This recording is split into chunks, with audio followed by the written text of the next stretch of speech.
Siska Yuni Arismawati. Di sini saya akan kasih tips kalian gimana caranya berinvestasi di pasar modal, cara menilai saham dan obligasi, dan masih banyak lagi.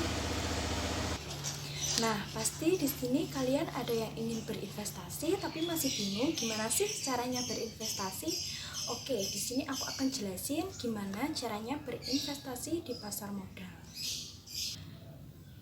Pertama, kalian harus mempunyai tujuan berinvestasi atau target.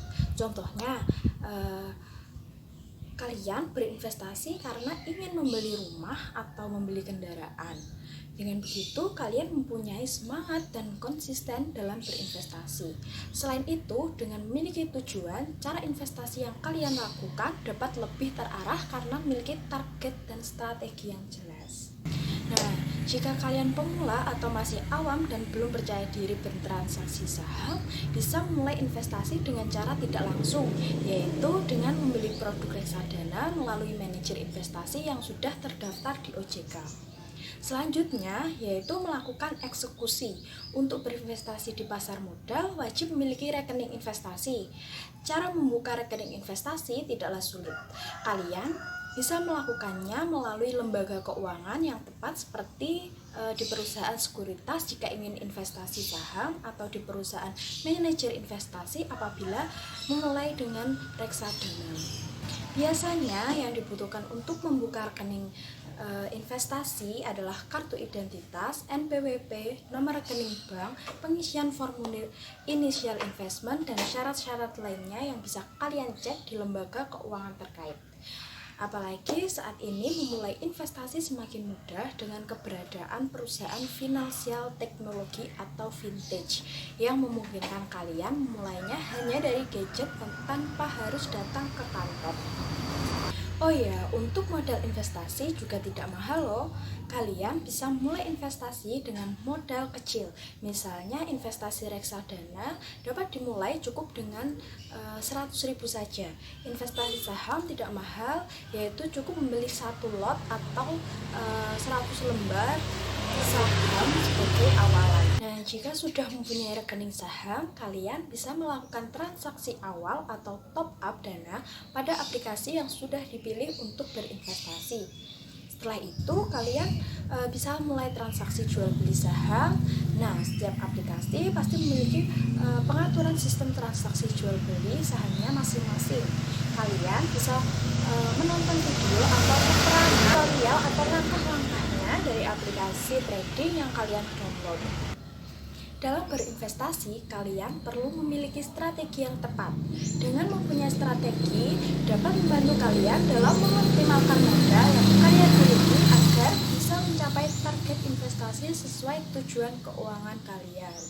Nah, jangan lupa juga untuk melakukan evaluasi kinerja investasi kalian secara berkala. Kalian bisa cek kinerja dari laporan hasil investasi yang rutin dikirimkan oleh sekuritas atau manajer investasi terkait. Nah, dalam berinvestasi di pasar modal ada beberapa jenis produk. Di sini aku ambil contoh saham dan obligasi. Selanjutnya aku akan bahas gimana caranya menilai saham dan obligasi. Penilaian saham dilakukan untuk menentukan apakah saham yang akan dibeli atau dijual memberikan tingkat return yang diharapkan. Sebenarnya ada dua cara untuk menilai saham. Yang pertama, menghitung nilai intrinsiknya atau bahasa kerennya yaitu absolute valuation. Konsepnya itu simple dan ini hanya dilakukan untuk perusahaan yang memiliki cash flow, earning, dividen, laba atau profit yang stabil. Karena kita tuh harus memprediksi misal cash flow untuk 5-10 tahun ke depan. Nah, terus cash flow yang udah diprediksi itu kita tarik balik ke nilainya hari ini. Kalau pakai cash flow namanya tuh discount cash flow. Kalau yang kita prediksi itu dividen namanya dividend discount model. Nah, dua analisa di pasar modal itu menggunakan cara ini untuk menilai saham. Tapi ada cara lain yang lebih praktikal buat orang awam atau masih baru dalam berinvestasi karena terlalu banyak yang harus diprediksi dan terlalu panjang waktunya. Jadi kalau kayak orang awam yang menggunakan metode ini bisa kayak oversimplification. Nah, cara kedua yang lebih praktis itu menggunakan relative valuation. seperti PE ratio, PBF ratio, EV atau EBITDA. Nah, pakai yang mana nih? Tergantung saham dan sektornya. Contohnya kalau banking tuh pakai PBV ratio atau price to book value. Jadi kalau menilai saham mahal atau murah itu dilihat dari valuasinya, salah satunya price to book value, bukan dari harga sahamnya. Cara begitunya, price atau harga saham dibagi dengan book value. Nah, selanjutnya saya akan menjelaskan cara menilai obligasi.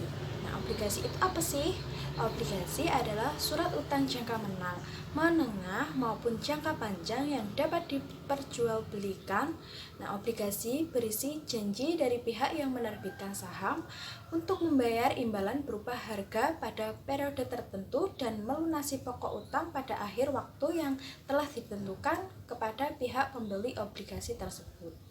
Untuk menilai obligasi menggunakan teknik bond valuation, merupakan teknik untuk menentukan nilai wajar teoritis dan obligasi tertentu. Penilaian obligasi termasuk menghitung nilai sekarang dan pembayaran bunga obligasi di masa depan, juga dikenal sebagai arus kasnya. Dan nilai obligasi pada saat jatuh tempo juga dikenal sebagai nilai nominal atau nilai par. Karena nilai nominal obligasi dan pembayaran bunga ditetapkan investor menggunakan penilaian obligasi untuk menentukan tingkat pengembalian yang diperlukan agar investasi obligasi bernilai. Nilai wajar teoritis suatu obligasi dihitung dengan mendiskontokan nilai sekarang pembayaran kuponnya dengan tingkat diskonto yang sesuai. Tingkat diskonto yang digunakan adalah yield to maturity, yaitu tingkat pengembalian yang akan diperoleh investor jika menginvestasikan kembali setiap pembayaran kupon dari obligasi dengan tingkat bunga tetap hingga obligasi jatuh tempo. Semakin lama jatuh tempo obligasi, maka semakin besar harga obligasi ini akan berubah sebagai tanggapan terhadap perubahan suku bunga. Nah, itu disebut dengan risiko suku bunga.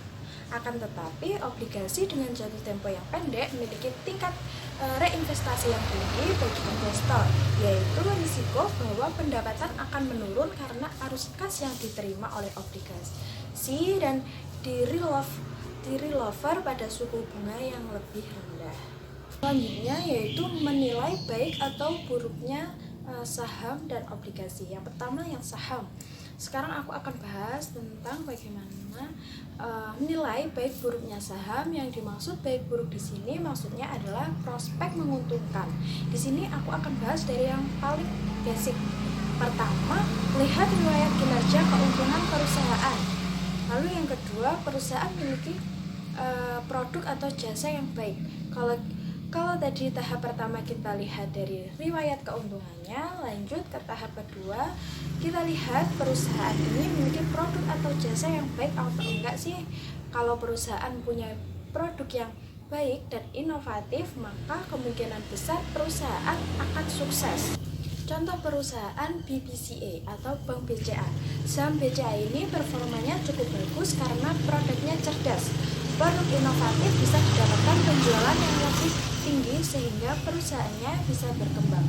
Nah, jika penjualan tinggi, maka pembagian dividen juga tinggi.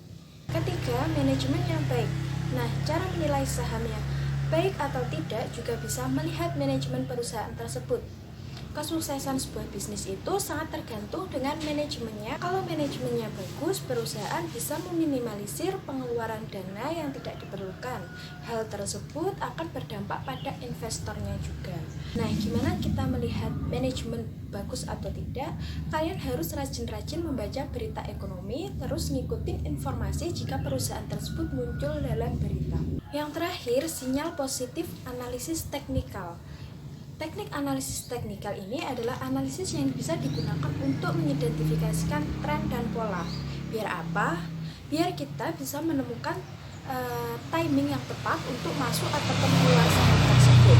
Analisis teknikal biasanya fokus pada pola pergerakan dan volume harga untuk menentukan jual beli saham dan untuk mengetahui apakah emiten tersebut kuat atau lemah. Nah, analisis teknikal dan fundamental itu berbeda. Untuk menilai baik buruknya saham tidak bisa menggunakan salah satu saja. Biasanya saham memiliki aspek fundamental yang baik, tapi kita harus cek juga analisis teknikalnya buat melihat sentimen pasar di momen tersebut atau melihat transaksi di emiten tersebut. Nah, selanjutnya aku akan bahas terkait bagaimana cara menilai baik atau buruknya obligasi. Untuk melihat obligasi yang baik bisa dengan melihat peringkat obligasi. Obligasi diperingkat oleh lembaga pemeringkat atau biasa disebut sebagai rating agency. Semakin baik peringkatnya, maka semakin kredibel penerbit di obligasi, dan hal ini akan mempengaruhi tingkat rendahnya kupon yang diberikan. Semakin rendah peringkat obligasi, maka kupon yang diberikan juga semakin tinggi sebagai kompensasi atas resiko yang harus ditanggung oleh investor. Nah, semakin rendah peringkat obligasi mencerminkan semakin tinggi risiko gagal bayar dari obligasi tersebut. Obligasi yang dianggap baik adalah yang masuk kategori layak investasi atau investment grade. Makanya ketika memilih obligasi, penting bagi investor untuk mempertimbangkan peringkat guna meminimalkan resiko gagal bayar. Obligasi pemerintah dinilai memiliki risiko atau gagal bayar yang rendah. Selanjutnya masuk ke pembahasan bagaimana cara membuat portofolio yang baik serta apa saja manfaatnya. Nah, portofolio investasi merupakan kumpulan aset investasi milik individu, lembaga keuangan, perusahaan maupun manajer investasi. Isi dari portofolio ini diantaranya susunan saham, obligasi, reksadana, uang tunai, atau komoditas milik investor.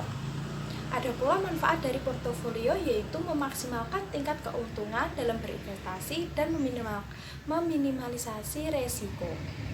Dalam membuat portofolio investasi, terdapat beberapa strategi yang harus diterapkan untuk meminimalisir resiko sekaligus meningkatkan keuntungan.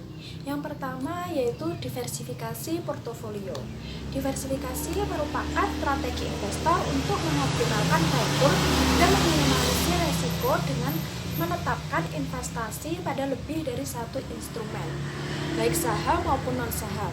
Dalam diversifikasi portofolio, ada baiknya kalian menggunakan produk investasi yang liquid seperti reksadana, pasar uang, surat deposito, dan emas. Tujuannya agar lebih mudah likuidasi. Selanjutnya yaitu tujuan dan jangka investasi. Sebelum merancang portofolio, pastikan terlebih dahulu apa tujuan investasi kalian. Dengan begitu, kalian dapat menentukan jangka waktu yang diperlukan. Setelah dua unsur itu terpenuhi, selanjutnya memilih produk investasi yang tepat. Selanjutnya, pahami profil risiko Anda. Profil risiko adalah seberapa besar kemampuan seorang investor dalam menanggung risiko investasi. Ada 3 jenis profil risiko, yakni konservatif, moderat, dan agresif. Tipe konservatif cenderung mencari produk dengan risiko kecil. Selanjutnya, menyesuaikan modal. Sebelum berinvestasi, kalian perlu mengalokasikan modal secara berhati-hati, terutama jika kalian adalah investor pemula dan masih memerlukan adaptasi. Sesuaikan nilai serta instrumen investasi dengan modal yang kalian miliki. Pastikan juga kebutuhan sehari-hari tetap terjamin. Yang terakhir, tentukan komposisi portofolio. Setelah mengetahui profil risiko, tentukan komposisi portofolio yang tepat. Apabila kalian memiliki profil risiko konservatif, maka bisa menggunakan pembagian 50% income portofolio dan 50% growth portofolio. Nah, apabila kalian termasuk investor dengan profil risiko moderat, maka sangat disarankan untuk menggunakan komposisi 50% value portofolio dan 50% growth portofolio. Sementara investor dengan profil risiko agresif akan lebih cocok apabila fokus menyusun komposisi 80% value portofolio dan 20% growth portofolio. Nah, segitu dulu penjelasan terkait investasi yang bisa aku kasih. Semoga apa yang aku jelaskan bermanfaat bagi kalian dan bisa dimengerti. Wassalamualaikum warahmatullahi wabarakatuh. Bye.